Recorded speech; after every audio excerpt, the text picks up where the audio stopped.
So, taking the in-breath or the out-breath, whichever appears most plainly, he should begin with 1, 279 and count up to 10, 10, noting each as it occurs.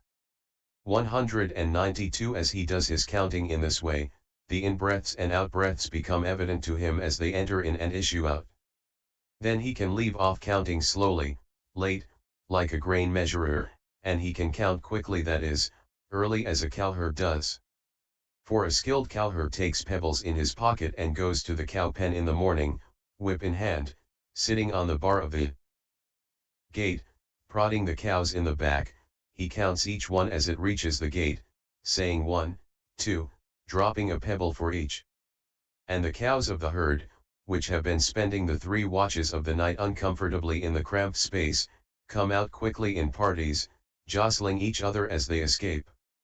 So he counts quickly, early, 3, 4, 5, and so up to 10. In this way the in-breaths and out-breaths, which had already become evident to him while he counted them in the former way, now keep moving along quickly. 193. Then, knowing that they keep moving along quickly, not apprehending them either inside or outside the body, but apprehending them just as they reach the nostril door, he can do his counting quickly, early 1, 2, 3, 4, 5, 1, 2, 3, 4, 5, 6, 7, 8, 9, 10. For as long as the meditation subject is connected with counting, it is with the help of that very counting that the mind becomes unified, just as a boat in a swift current is steadied with the help of a rudder. 194. When he counts quickly, the meditation subject becomes apparent to him as an uninterrupted process. Then, knowing that it is proceeding uninterruptedly, he can count quickly, early, in the way just described, not discerning the wind either inside or outside the body. For by bringing his consciousness inside along with the incoming breath, it seems as if it were buffeted by the wind inside. Or filled with fat. 53. By taking his consciousness outside along with the outgoing breath, it gets distracted by the multiplicity of objects outside. However, his development is successful when he fixes his mindfulness on the place touched by the breaths. That is why it was said above, he can count quickly, early, in the way just described, not discerning the wind either inside or outside. 195. But how long is he to go on counting? Until, without counting, 280 mindfulness remains settled on the in-breaths and out-breaths as its object. For counting is simply a device for setting mindfulness on the in-breaths and out-breaths as object by cutting off the external dissipation of applied thoughts. 196. 2. Having given attention to it in this way by counting, he should now do so by connection. Connection is the uninterrupted following of the in-breaths and out-breaths with mindfulness after counting has been given up. And that is not by following after the beginning, the middle, and the end. 54. 197. The navel is the beginning of the wind issuing out, the heart is its middle, and the nose tip is its end. The nose tip is the beginning of the wind entering in, the heart is its middle, and the navel is its end. And if he follows after that, his mind is distracted by disquiet and perturbation, according as it is said, when he goes in with mindfulness after the beginning, middle, and end of the in-breath, his mind being distracted internally, both his body and his mind are disquieted and perturbed and shaking. When he goes out with mindfulness after the beginning, middle, and end of the out-breath, his mind being distracted externally, both his body and his mind are disquieted and perturbed and shaky. Pais I 165. 3-4. So when he gives his attention to it by connection, he should do so not by the beginning, middle, and end, but rather by touching and by fixing. 198. There is no attention to be given to it by touching separate from fixing as there is by counting separate from connection. But when he is counting the breaths in the place touched by each, he is giving attention to them by counting and touching. When he has given up counting and is connecting them by means of mindfulness in that same place and fixing consciousness by means of absorption, then he is said to be giving his attention to them by connection, touching and Fixing. And the meaning of this may be understood through the similes of the man who cannot walk and the gatekeeper given in the commentaries, and through the simile of the saw given in the Pisamhita. 199. Here is the simile of the man who cannot walk, just as a man unable to walk, who is rocking a swing for the amusement of his children and their mother, sits at the foot of the swing post and sees both ends and the middle of the swing plank successively coming and going. 281. Yet does not move from his place in order to see both ends and the middle.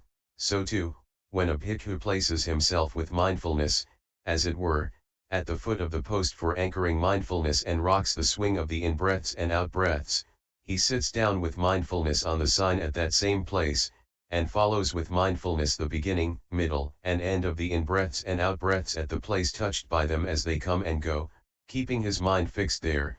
He then sees them without moving from his place in order to see them. This is the simile of the man who cannot walk. 200. This is the simile of the gatekeeper, just as a gatekeeper does not examine people inside and outside the town, asking, "Who are you? Where have you come from? Where are you going? What have you got in your hand?"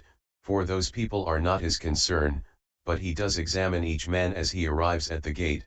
So too, the incoming breaths that have gone inside and the outgoing breaths that have gone outside are not this bhikkhu's concern, but they are his concern each time they arrive at the nostril gate itself.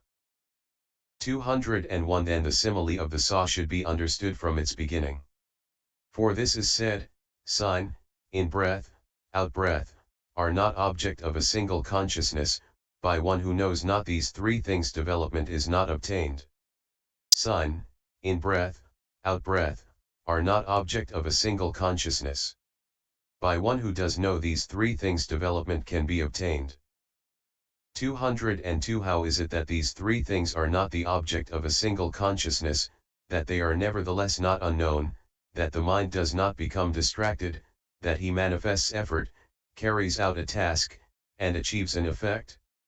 Suppose there were a tree trunk placed on a level piece of ground, and a man cut it with a saw. The man's mindfulness is established by the saw's teeth where they touch the tree trunk, without his giving attention to the saw's teeth as they approach and recede, though they are not unknown to him as they do so, and he manifests effort, carries out a task, and achieves an effect. As the tree trunk placed on the level piece of ground, so the sign for the anchoring of mindfulness. As the saw's teeth, so the in-breaths and out-breaths. As the man's mindfulness, established by the saw's teeth where they touch the tree trunk, without his giving attention to the saw's teeth as they approach and recede, though they are not unknown to him as they do so, and so he manifests effort, carries out a task, and achieves an effect.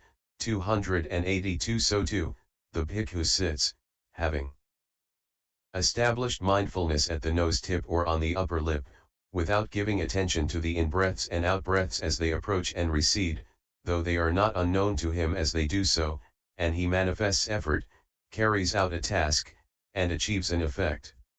203. Effort. What is the effort? The body and the mind of one who is energetic become wieldy, this is the effort. What is the task? Imperfections come to be abandoned in one who is energetic, and his applied thoughts are stilled, this is the task. What is the effect? Fetters come to be abandoned in one who is energetic, and his inherent tendencies come to be done away with, this is the effect. So these three things are not the object of a single consciousness, and they are nevertheless not unknown, and the mind does not become distracted, and he manifests effort, carries out a task, and achieves an effect. Whose mindfulness of breathing in and out is perfect, well developed, and gradually brought to growth according as the Buddha taught, 'tis he illuminates the world. Just like the full moon free from cloud 55. This is the simile of the saw.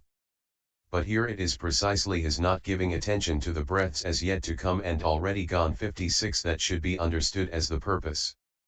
204. When someone gives his attention to this meditation subject, sometimes it is not long before the sign arises in him, and then the fixing, in other words, absorption adorned with the rest of the jhana factors, is achieved.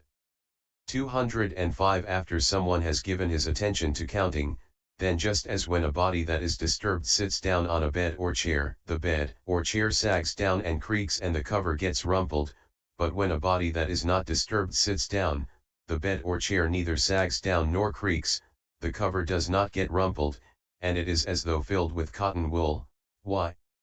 Because a body that is not disturbed is light, so too, after he has given his attention to counting, when the bodily disturbance has been stilled by the gradual cessation of gross in-breaths and out-breaths, then both the body and the mind become light, the physical body is as though it were ready to leap up into the air. 283. 206 When his gross in-breaths and out-breaths have ceased, his consciousness occurs with the sign of the subtle in-breaths and out-breaths as its object. And when that has ceased, it goes on occurring with the successively subtler signs as its object. How? 207 Suppose a man stuck a bronze bell with a big iron bar and at once a loud sound arose, his consciousness would occur with the gross sound as its object, then, when the gross sound had ceased, it would occur afterwards with the sign of the subtle sound as its object, and when that had ceased, it would go on occurring with the sign of the successively subtler sounds as its object. This is how it should be understood. And this is given in detail in the passage beginning, just as when a metal gong is struck. 184. 208 For while other meditation subjects become clearer at each higher stage, this one does not. In fact, as he goes on developing it, it becomes more subtle for him at each higher stage, and it even comes to the point at which it is no longer manifest. However, when it becomes unmanifest in this way, the bhikkhu should not get up from his seat, shake out his leather mat, and go away. What should be done? He should not get up with the idea, shall I ask the teacher, or is my meditation subject lost, for by going away, and so disturbing his posture, the meditation subject has to be started anew.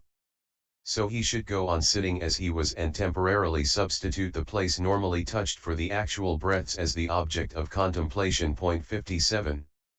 209 These are the means for doing it.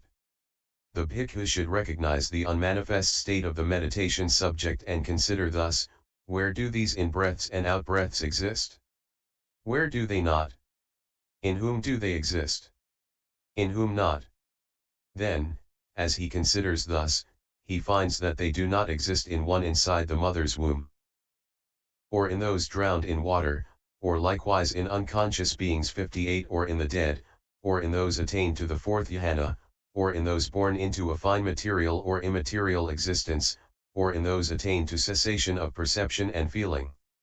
So he should apostrophize himself thus, you with all your wisdom are certainly not inside a mother's womb or drowned in water or in the unconscious existence or dead or attained to the fourth jhana or born into the fine material or immaterial existence or attained to cessation. Those in-breaths and out-breath are actually existent in you, only you are not able to discern them because your understanding is dull. Then, fixing his mind on the place normally touched by the breaths, he should proceed to give his attention to that. 210 These in-breaths and out-breaths occur striking the tip of the nose in a long-nosed man. 284 And the upper lip in a short-nosed man. So he should fix the sign thus, this is the place where they strike. This was why the Blessed One said, Bhikkhus, I do not say of one who is forgetful, who is not fully aware, that he practices. Development of mindfulness of breathing, M384. 211 Although any meditation subject, no matter what, is successful only in one who is mindful and fully aware, yet any meditation subject other than this one gets more evident as he goes on giving it his attention. But this mindfulness of breathing is difficult to develop, a field in which only the minds of Buddhas, Paksha-Buddhas, and Buddha sons are at home. It is no trivial matter, nor can it be cultivated by trivial persons. In proportion as continued attention is given to it, it becomes more peaceful and more subtle. So strong mindfulness and understanding are necessary here. 212 Just as when doing needlework on a piece of fine cloth a fine needle is needed, and a still finer instrument for boring the needle's eye. So too, when developing this meditation subject, which resembles fine cloth, both the mindfulness, which is the counterpart of the needle, and the understanding associated with it, which is the counterpart of the instrument for boring the needle's eye, need to be strong. A bhikkhu must have the necessary mindfulness and understanding and must look for the in-breaths and out-breaths nowhere else than the place normally touched by them. 213 Suppose a ploughman, after doing some ploughing, sent his oxen free to graze and sat down to rest in the shade, then his oxen would soon go into the forest. Now, a skilled ploughman who wants to catch them and yoke them again does not wander through the forest following their tracks, but rather he takes his rope and goad and goes straight to the drinking place where they meet, and he sits or lies there. Then after the oxen have wandered about for a part of the day, they come to the drinking place where they meet and they bathe and drink, and when he sees that they have come out and are standing about, he secures them with the rope, and prodding them with the goad, he brings them back, yokes them, and goes on with his ploughing. So too, the bhikkhu should not look for the in-breaths and out-breaths anywhere else than the place normally touched by them. And he should take the rope of mindfulness and the goad of understanding, and fixing his mind on the place normally touched by them, he should go on giving his attention to that. 285 For as he gives his attention in this way they reappear after no long time, as the oxen did at the drinking place where they met. So he can secure them with the rope of mindfulness, and yoking them in that same place and prodding them with the goad of understanding, he can keep on applying himself to the meditation subject. 214 When he does so in this way, the sign 59 soon appears to him. But it is not the same for all, on the contrary, some say that when it appears it does so to certain people producing a light touch like cotton or silk cotton or a draft. 215 But this is the exposition given in the commentaries, it appears to some like a star or a cluster of gems or a cluster of pearls, to others with a rough touch like that of silk cotton seeds or a peg made of hardwood, to others like a long braid string or a wreath of flowers or a puff of smoke, to others like a stretched out cobweb or a film of cloud or a lotus flower or a chariot wheel or the moon's disk or the sun's disk. 216 In fact this resembles an occasion when a number of bhikkhus are sitting together reciting a sutta. When a bhikkhu asks, "What does this sutta appear like to you?" one says, "It appears to me like a great mountain torrent," another, "To me it is like a line of forest trees," another, "To me it is like a spreading fruit tree giving cool shade." For the one sutta appears to them differently because of the difference in their perception. Similarly the single meditation subject appears differently because of difference in perception. 60 It is born of perception, its source is perception, it is produced